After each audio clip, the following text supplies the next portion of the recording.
I caught my wife cheating with her personal trainer after her best friend started acting strange, and it turned out she was covering for her the whole time. My wife, 31F, and I, 33M, had been married for 6 years. We met in college, and honestly, she was the type of person who lit up a room just by walking into it.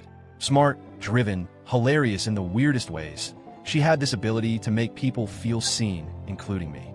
Our relationship had its ups and downs like everyone else's, but we always prided ourselves on honesty and communication. Or at least I thought we did. A few months ago, I started noticing little changes in her behavior. At first, it was subtle. She began going to the gym more often, which I actually encouraged.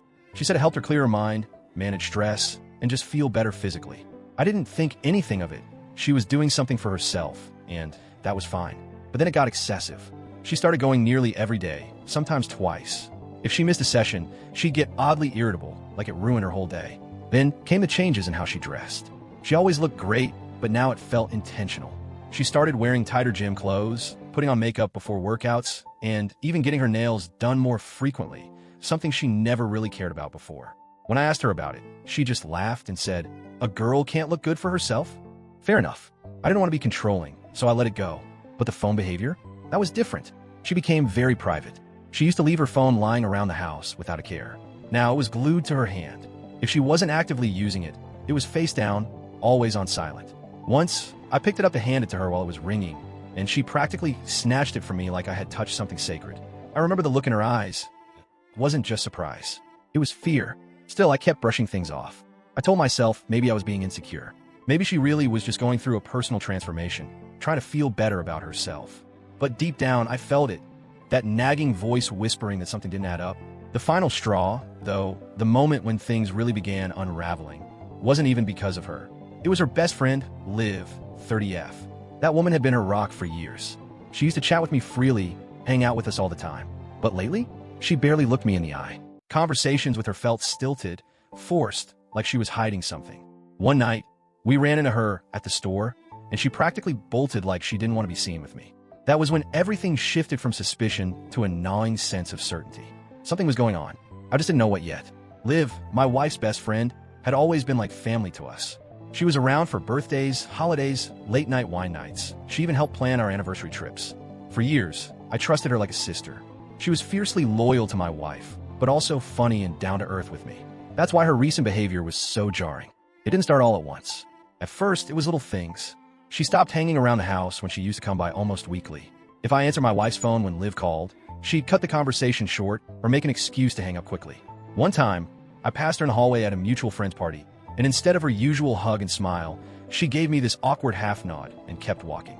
I tried to tell myself maybe she was going through her own thing. People drift, but then came the lies, or rather, the conflicting stories. There was one night when my wife said she was out with Liv grabbing dinner and catching up. I thought nothing of it until I ran into one of Liv's co-workers a few days later. I casually mentioned their girls' night and got a weird look in return. That co-worker said Liv had left work early that day because she was sick and had posted on social media about being home in bed. That's when I started keeping track. The next time my wife mentioned plans with Liv, I checked Liv's Instagram. No posts, but I noticed she had shared a story the next morning of brunch with a caption that tagged someone who wasn't my wife. I didn't say anything right away. I just stored it in the back of my mind, letting it simmer. I wasn't trying to play detective. I just didn't want to feel like I was crazy for noticing these things. Another red flag? Liv suddenly started avoiding our mutual friends. She'd RSVP to group events and then back out last minute. When she did show up, she stuck to my wife like glue and barely spoke to anyone else. It was like she was scared something might slip out. One night, I called Liv by myself. Not to accuse, just to check in.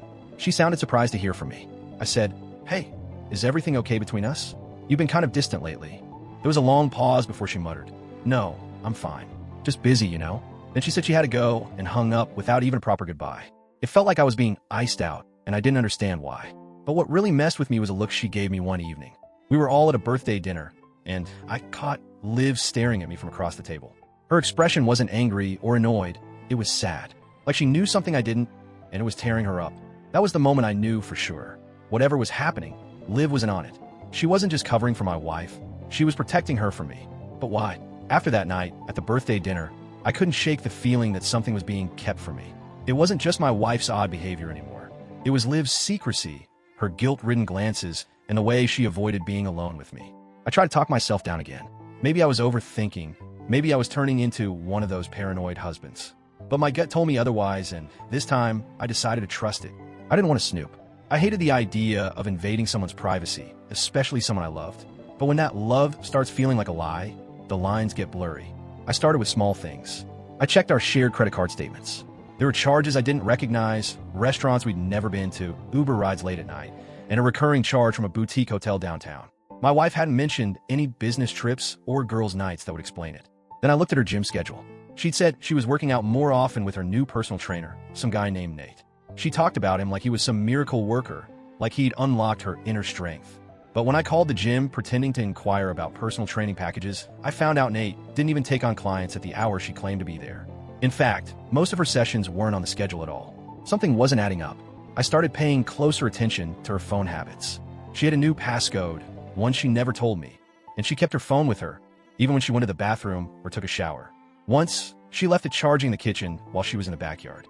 A message popped up. I wasn't trying to read it, but it lit up the screen and caught my eye.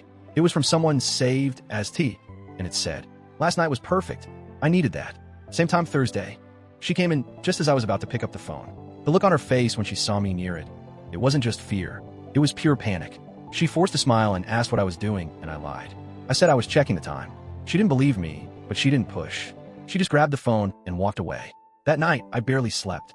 I stared at the ceiling while she lay beside me, breathing steady like nothing was wrong. My mind raced with scenarios I didn't want to imagine. I kept wondering how long it had been going on. Who was T? Was it Nate? A coworker? A stranger? The next morning, I called in sick to work. I needed answers, not guesses. I drove to her gym, parked across the street, and waited. She arrived around 11 a.m. Same tight leggings, same gym bag, but instead of going inside, she stood by the entrance, texting. Minutes later, a man pulled up. Tall, athletic, and grinning like he was seeing someone he couldn't wait to touch. She got in his car. They didn't go to the gym. They drove off together. And that was the moment I stopped wondering. I knew. I followed them. It felt insane, me sitting behind the wheel like some private investigator, heart pounding, palms sweating. I kept a safe distance and tried not to get noticed. They didn't go far. Just a few blocks away was a boutique hotel, the same one I'd seen on our credit card statement. He pulled into the parking lot, and they both walked inside, laughing like they hadn't a care in the world. That laugh. I hadn't heard her laugh like that around me in months. I sat there for almost 20 minutes, staring at the entrance, debating what to do. Part of me wanted to storm in right then and there, make a scene, demand the truth.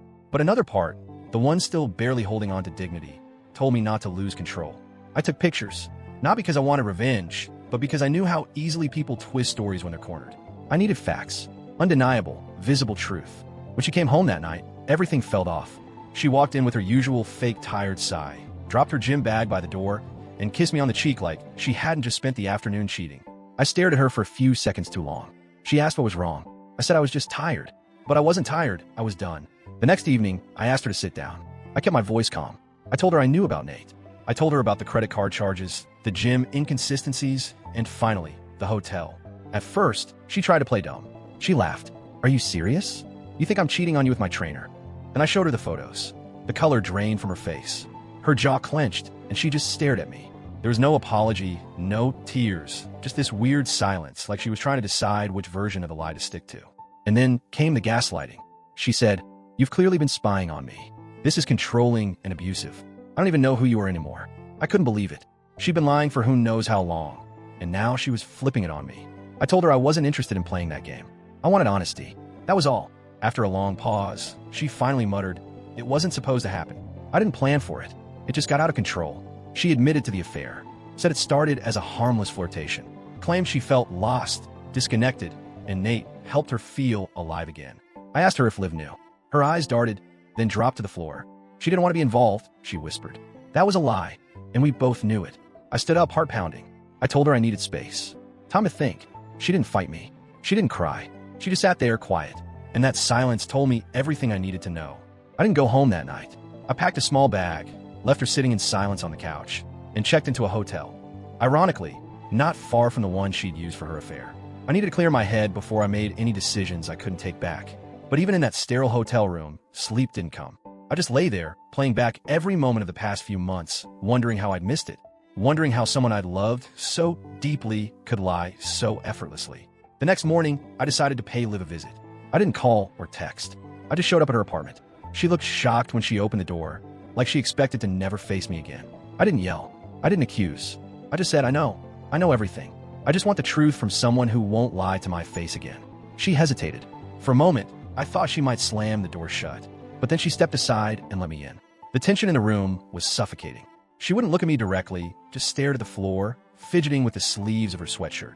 I repeated myself, Liv, I know she's been seeing her trainer. I know you've been covering for her. Just tell me how long it's been going on. Her voice cracked. Almost a year. I felt like I'd been punched in the gut. A year. She finally started talking. Liv said it started as harmless flirting, just texts, nothing physical, but it escalated quickly. She tried to talk my wife out of it in the beginning, told her she was playing with fire. But instead of listening, my wife pulled Liv deeper in, asking her to lie, cover for her, even pretend they were hanging out when she was sneaking off to see Nate.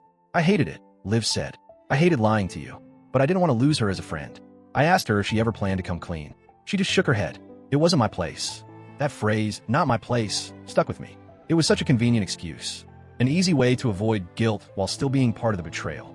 I stood to leave, and before I walked out, I said, you may not have been the one sleeping with her, but you were part of it. You let it happen. You helped her hurt me. She didn't argue. When I got back to the house, my wife was still there, sitting at the kitchen table like a prisoner waiting for sentencing. I told her I spoke to Liv. I told her I knew everything now.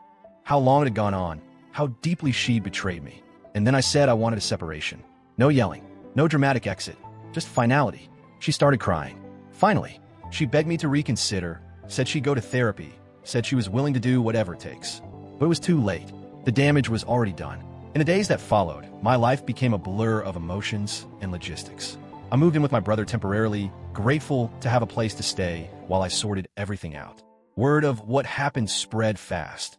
Our inner circle started whispering, choosing sides, and reaching out to me with cautious sympathy. Some were shocked. Others admitted they had noticed something off, but didn't want to interfere. My wife kept calling, texting, sending long emails full of guilt, apologies, and desperate promises. She said she wanted to fix things, go to marriage counseling, do a full reset.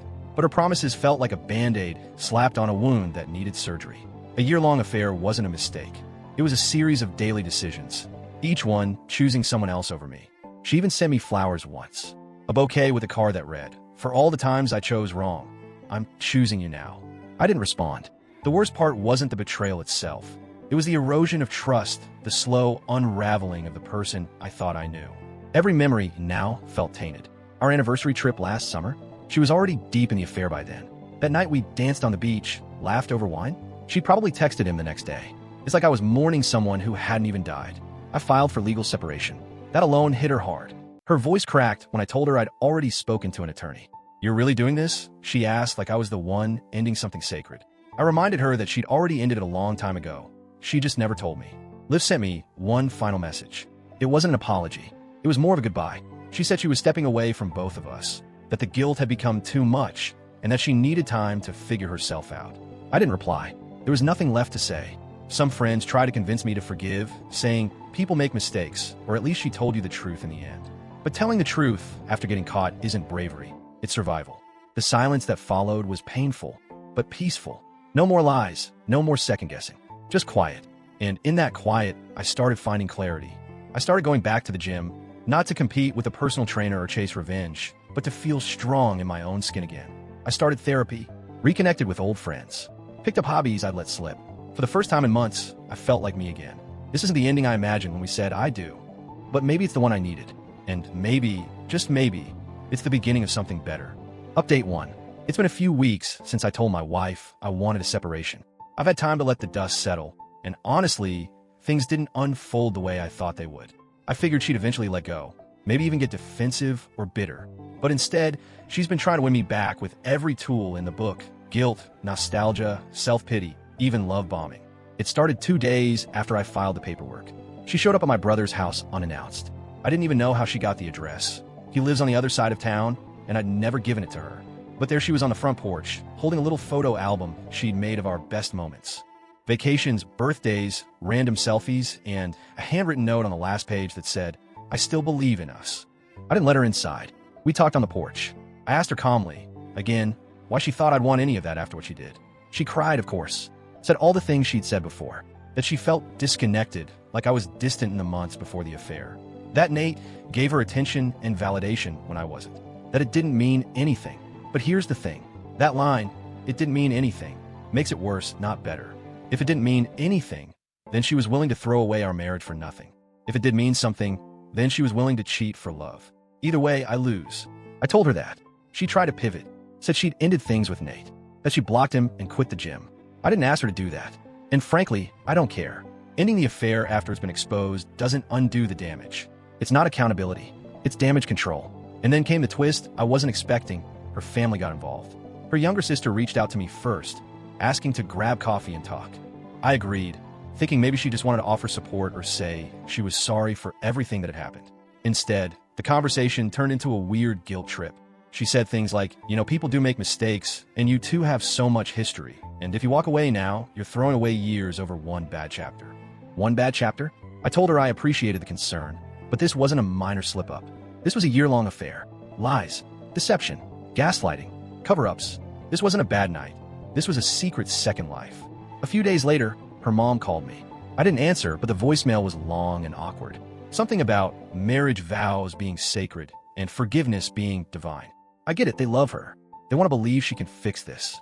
But I can't build a future on a foundation that's already cracked. And I sure as hell can't do it just to make her family feel better about who she is. What made it worse was finding out that Nate wasn't her first.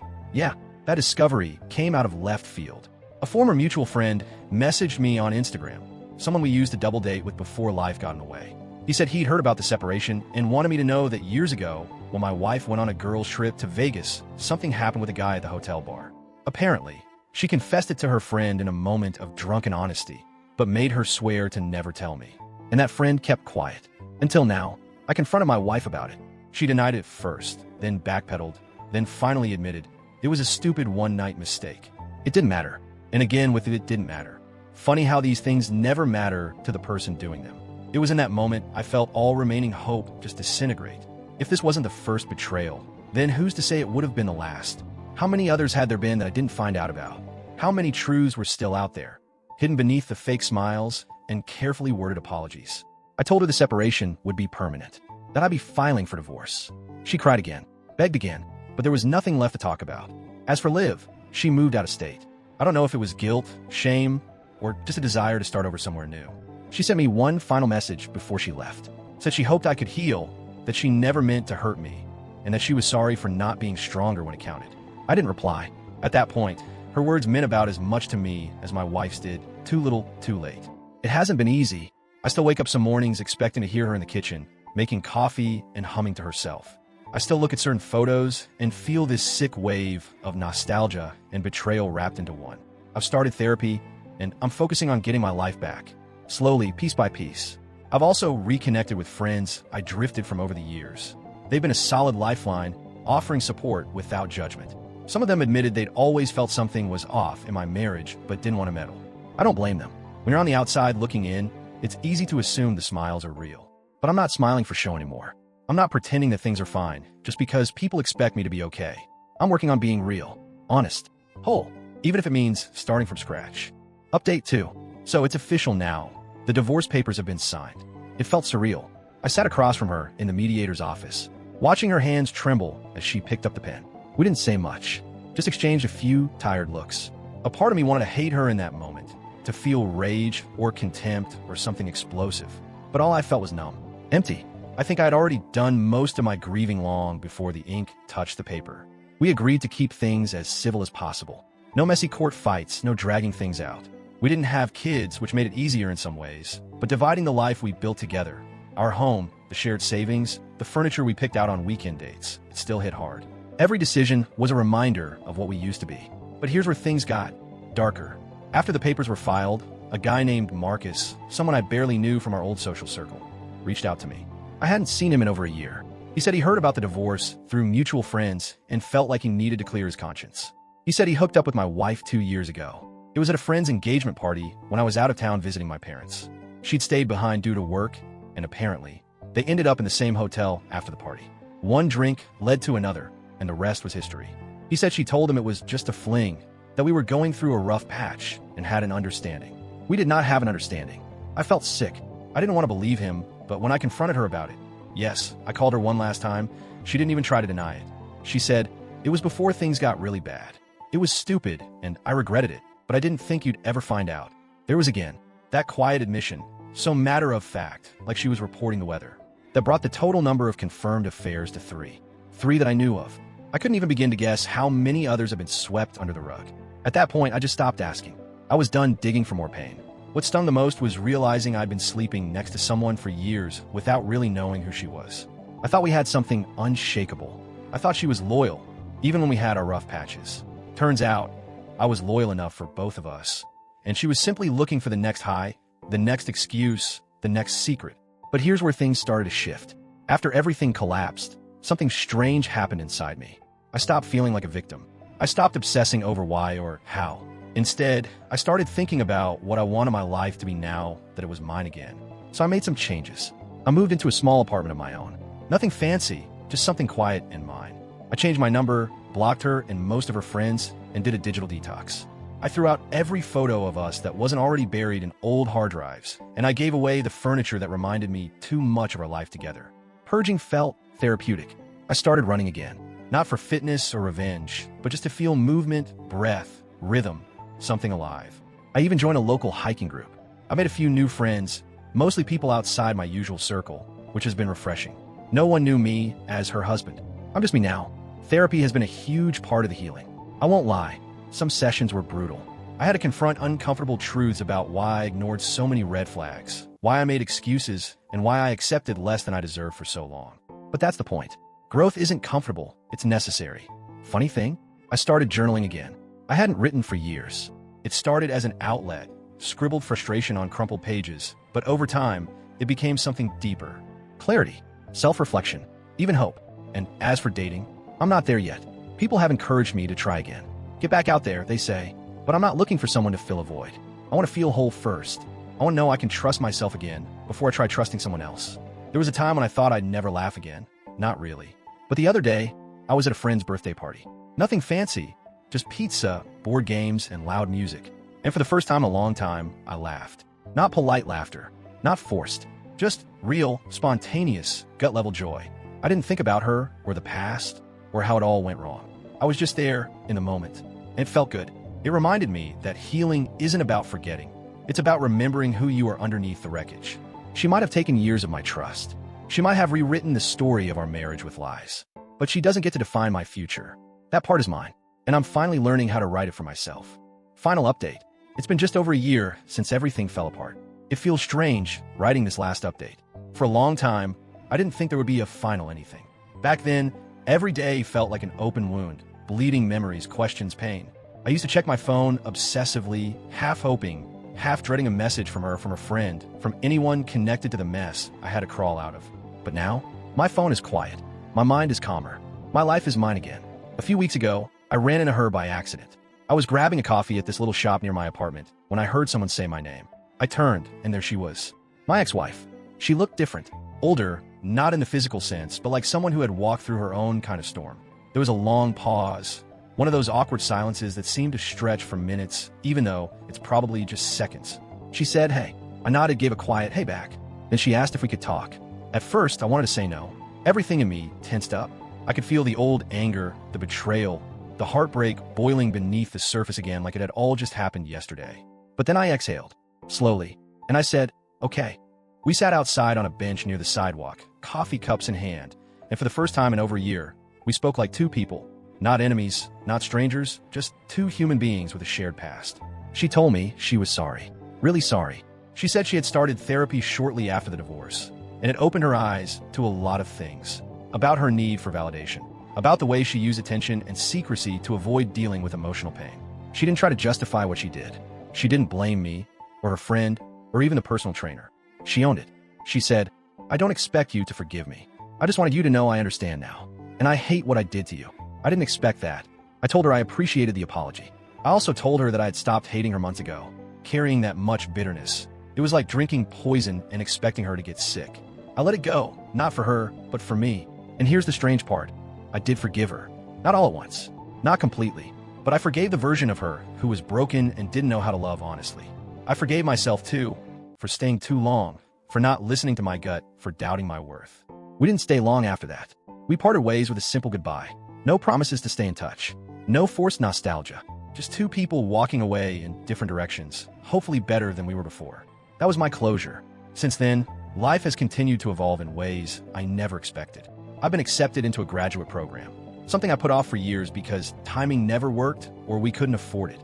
Funny how suddenly those old excuses vanished when it was just me making the decisions. I'm working in a job that I actually like now, one that doesn't drain the soul out of me by 5 p.m. I've reconnected with old friends I'd lost touch with during my marriage, and I've made some incredible new ones, too. People who see me at my lowest and stuck around anyway. And yes, I did start dating again. It wasn't intentional. I wasn't swiping or searching or chasing anything. I met her at a community volunteering event. She's kind, funny, and has this gentle way of making people feel seen. We've been taking things slow. No pressure, no rushing, just genuine connection. She knows everything about my past. I told her early on, not because I wanted pity, but because I wanted honesty. She listened without flinching. She didn't judge. And more than once, she's reminded me that my past doesn't define me. How I healed does. One night, she asked me, "Do you still think about her?" I was honest. I said sometimes, but it's different now. It's like remembering an old wound after it's already healed. You remember the pain, but it no longer controls you. She nodded and smiled. That was all she needed to hear. Looking back, I've come to understand that healing isn't linear. It doesn't follow a neat timeline or come with milestones. Some days, I feel strong, like I could climb mountains. Other days, I'd lie in bed wondering if I'd ever trust again. But each step, even the backwards ones, brought me closer to myself. To anyone reading this who's in the middle of their own heartbreak, it gets better. It really does. Maybe not tomorrow, maybe not next week, but it will.